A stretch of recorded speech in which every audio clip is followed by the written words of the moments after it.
В данном видео я расскажу свой топ-5 лучших ЛГБТ-сказок. Уже заинтересовало? Тогда смотри дальше! Привет, ребят, меня зовут Рейнби, я делаю видео по слэш и ЛГБТ-тематике. На моем канале вы можете найти топы и мнения на интересные фильмы, сериалы и книги, косплейные видео по различным фандомам, ролики о фанфиках, а также творческие развороты и прочие мелочи. Если вы впервые зашли на мой канал, вам интересна подобная тематика, то можете задуматься о подписке. И не забывайте проверять описание, потому что там я обычно указываю ссылки на все, о чем говорю в своих видео. Итак, приступим! На 5-е место я просто не могла не поставить «Красавицу и чудовище», потому что Гафу Пэринг после фильма данного года стал официально каноном.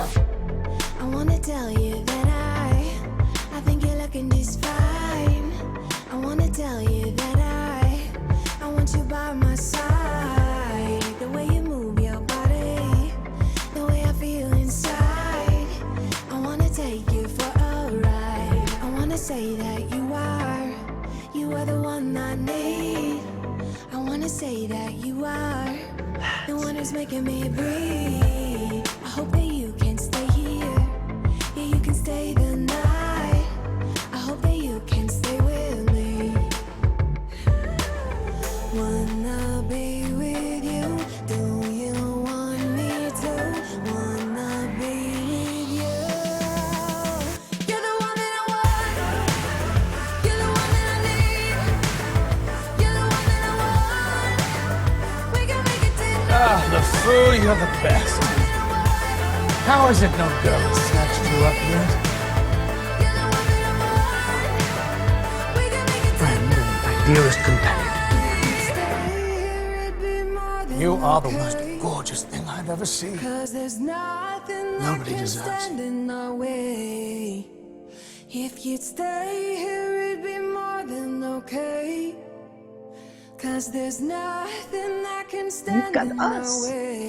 И будем надеяться, что когда-нибудь мы увидим продолжение истории о Лефу и Гастоне с капитаном в образе чудовища или их предысторию. В общем, авторы и доди мангаки, мы на вас рассчитываем.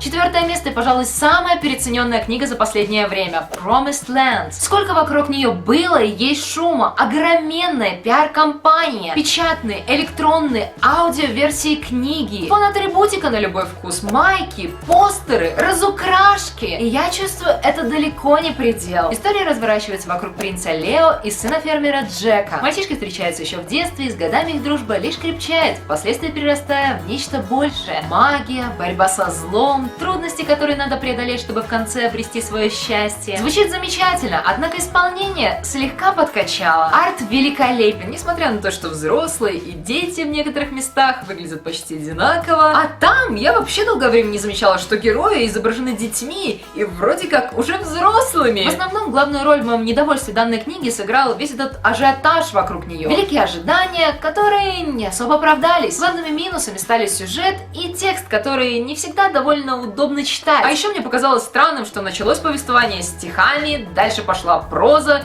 и закончилось все снова поэзией. Ребят, вы бы уже определились, а то там на минуту, наверное, зависло, пытаясь понять, почему строки вдруг перестали рифмоваться и что они стали делать не так. А еще само повествование напоминает просто краткий пересказ событий. Он сделал это, пошел туда-то, сказал, что любит, побежал вообще в какую-то непонятную степь. Событий очень много интересных, колоритных персонажей, но они не раскрываются. И это печально, как бы задумка замечательная. Я считаю, что этой истории есть потенциал. Если из этого сделать мультфильм или мультсериал, да даже игру, то Земля обетованная вполне может произвести фурор.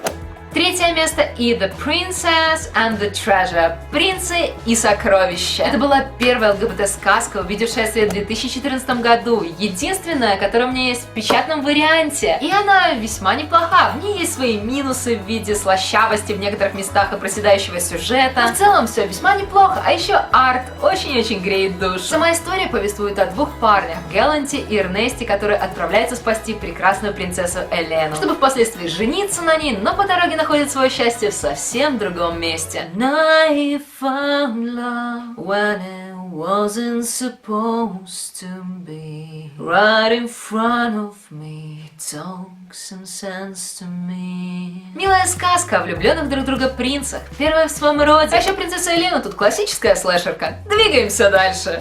Второе и первое места занимают сказки, по которым впоследствии были сняты мультфильмы, которые есть на Hulu. Это подобие Netflix. И ролики оттуда можно смотреть только людям в США и Японии. Анонимные IP-адреса сразу блокируются. И это печально. Правда, история о двух девушках все же слили в YouTube. Так что все не так плохо. Ссылку, кстати, найдете в описании. На втором месте у нас единственная в данном топе история о влюбленных девушках под названием Розалин. История очень короткая и милая. Это последующая сказка очень милая и прямо истинные представители своего жанра, с хэппи-эндом и стихотворной подачей. Розалин очень интересная сказка, потому что в ней оригинально преподносят нам всем уже давно известные истории. И сам посыл, что тут, что в следующей истории встречаться с человеком противоположного пола. Спасибо, обойдусь.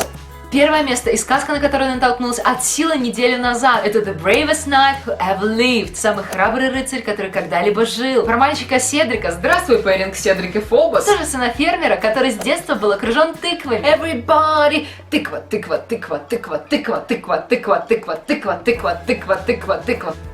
История очень милая, забавная и греющая душу. Мне нравится, что тут и в Розалин однополые отношения подаются как данность. Ну, есть и есть, все. А еще история про храбрейшего принца намного длиннее Розалин, что не может не радовать. Однажды, спустя годы, Седрик спасает принца с принцессой и впоследствии получает свой хэппи-энд с принцем. Это так мило. Имя которого нам так и не назовут. Все прям как в «Красавица и чудовище». А еще главной фишкой сказки стала фраза с концовки. Моя сказка. Вот как она заканчивается. Ну, на сегодня это было все, ребят. Вопрос дня. А какая твоя любимая сказка? Помните, что одни из лучших идей и советов для будущих роликов исходят именно от вас. Так что оставляйте комментарии, общайтесь, будьте частью нашей Rainbow Army. Огромное спасибо за просмотр. Поставь лайк, если тебе понравилось видео. И дай мне знать в комментариях, какой ролик хочешь увидеть следующим. Пока! Еще увидимся. Надеюсь, скоро на канале Geeky Freaky Fan, где мы преподносим слэш и ЛГБТ-культуру, видеоискусство и ценим вас независимо от цветов в вашем флаге. Продолжайте инвестировать свое время только в качественный контент. До скорой встречи!